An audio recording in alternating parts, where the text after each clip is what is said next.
Good afternoon, folks. Everybody hear me okay at the back? Yeah? Good. Well, what I'd like to talk to you about in the next 20 minutes is some work that we've been doing over the last few months with New Forest District Council in particular. Just to introduce myself in slightly more detail, I'm Bernie Simmons. I'm one of the founding directors of a business called Abavus. And I'm not going to give you a huge potted history of who we are and what we do, but that will become apparent as I step through the content that I'm prepared to share with you over the next 20 minutes or so. So it's a case study at its core around work we've been doing with New Forest District Council and that continues to be done in collaboration with them. And it's focused on the mobile channel, and I want to talk a little bit about why the mobile channel and why now. The fact that we're all at a Redesigning Local Services conference probably answers much of those questions, but I'll just touch on that for a couple of minutes. I'll give you a little bit of background about who New Forest are. I expect most of you know where it is and something about it, but I'm just going to round it out a little bit for you for a minute or two. And then I'd like to step through the project in terms of scope, what it is, how it works, and what's planned next. As I said, this is an ongoing piece of work that we're involved with. It's fairly early in terms of we've just completed what we refer to as phase one, but I want to talk a little bit about the feedback that we've had in terms of early results. And then I want to kind of take a pause and look at, well, how long did it take to do that work and where are we at now and what time has passed? And then talk a little bit about the expectations of engaging with the mobile channel as a customer engagement platform and what the potential risks of that are. And then I think at the end of this session we'll open up some Q&A. Okay. So, why the mobile channel? Well, I'll keep this fairly short, but the purpose really is that it offers some unique opportunities for, certainly in a public service context, but much more broadly as well actually, for channel shift, for doing things through different channels in different ways. And it's also a very effective tool for customer engagement.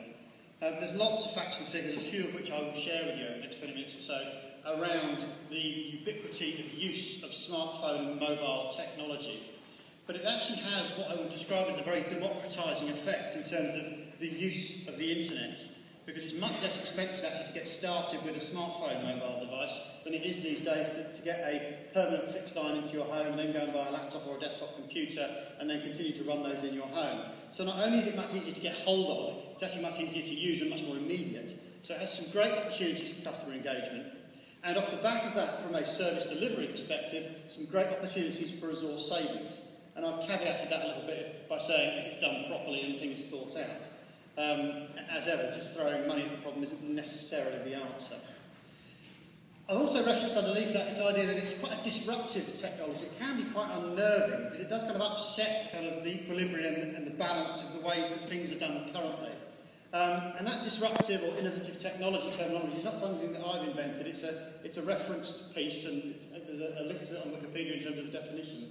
But there was also some good work done by a lady called Charlene Lee in terms of defining what we mean by disruptive or innovative technology. And the way that Charlene talks about it is it must be easy to use. So it must in some way enhance the user experience, is the first piece.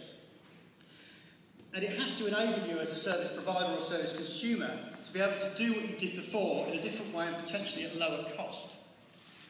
And it also needs to change what Charlene calls the value networks, changing the kind of balance of governance in the relationship and the level of involvement of the parties that are involved in that relationship.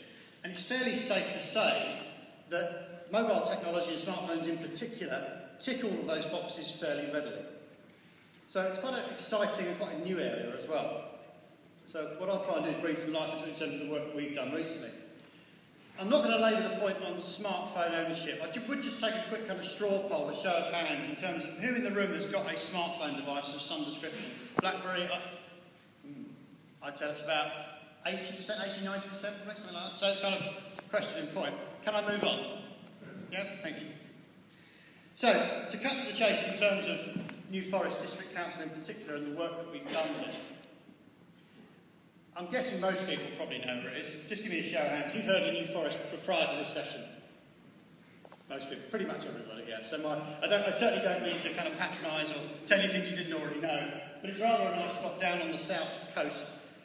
Most of us have probably either been camping there, stayed in a B&B there, done some mountain biking or horse riding or something, walking in the New Forest.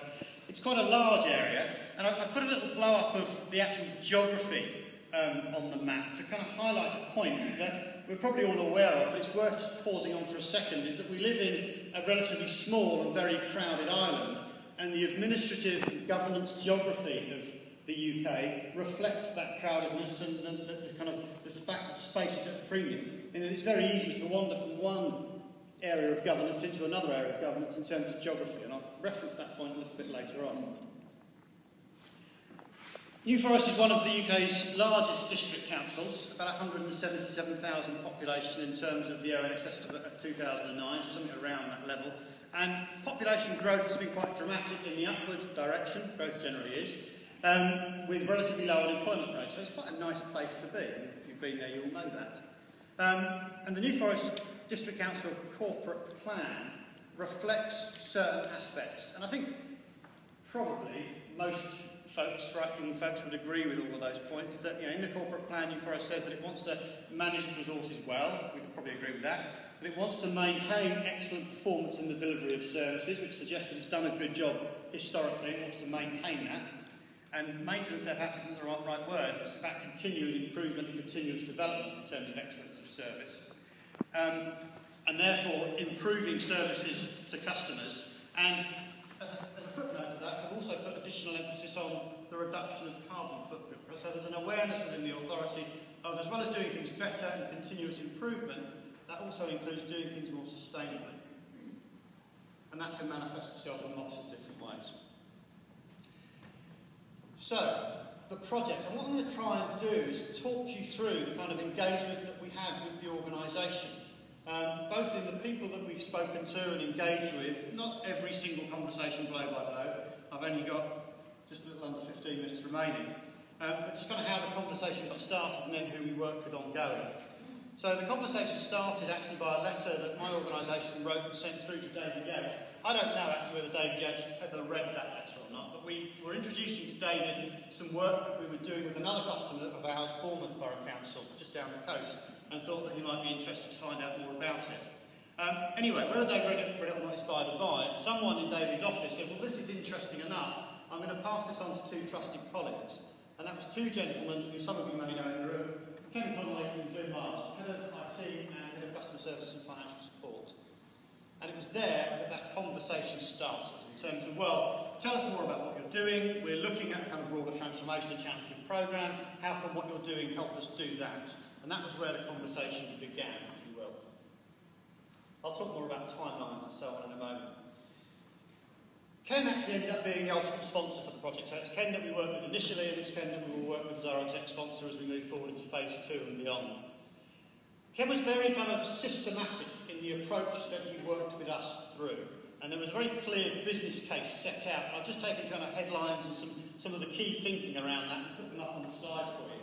But the first one was it must support effective channel shift, enabling the movement of appropriate requests to a self-service channel. So they weren't interested in trying to shovel everything into a self-service channel, but it was those that fitted to it in the first instance. So those that could readily be done by customers through a self-service mode. It needed to facilitate saving resources through more efficient working, and in Ken's mind, from an ICT perspective, that was very much about automation, so that you didn't have to rekey data, that you captured all the right data the first time round, that it was easy to use, all of those sorts of attributes. And there's a great deal more kind of detail that's underneath each of these points, but I'm going to give you some of the headlines. And extending that idea of automation was this idea that it must be kind of a two-way conversation with their customers. So it's all very well in the first instance us receiving reports in from our clients, but how do we configure it and make sure that we can keep customers updated at an appropriate frequency in terms of have we accepted it and we're taking responsibility for it, and what we're doing about it and what we've done about it, and when we've closed it that we've actually closed it, and what's coming next, and thank you for engaging with us and how was your experience. So it's that engagement piece that was important, that two-way communication. And also importantly, in terms of forward thinking, and I'll come on to this again a little bit later on, it needed to create the foundations for the ongoing development of the mobile channel. Receiving reports and communicating with customers was one thing today, but there was a great deal more in Ken's mind and in Glenn's mind that could be done and that should be done over the forthcoming months and years, shifting to this mobile channel. And I'll talk more about that as we move through. So that was kind of underpinning business case. scope of the project was to deliver a set of customised, branded mobile applications, that's visually branded, and also customised to their internal naming conventions and the way they organise themselves internally in terms of data capture. So that's where the customisation fitted in. And complete integration with the New Forest District Council CRM system, so their customer relationship management system. And we collaborated very closely with their long-established and local supplier that had delivered and maintained that system. So there were two parties working in collaboration on that. And to deliver two-way integration, as I talked about in the previous slide. And underpinning that in terms of the phased approach, well, this is what we're going to do in phase one. There's a whole bunch of work based on the success of phase one that we want to roll out to phase 2, 3 and beyond. So there's a long-term vision for how this will work and what it will deliver. So New Forest Connect was the name of the app they came up with. There were a few iterations of that, and I won't share them all with you right now. But it was about the delivery of customised apps. And one of the points that I would make is, and I'll use my little laser pointer, is this idea of nationally enabled. So that it could work in New Forest, but it also needs to work if you're spending the day in Bournemouth or you come up to West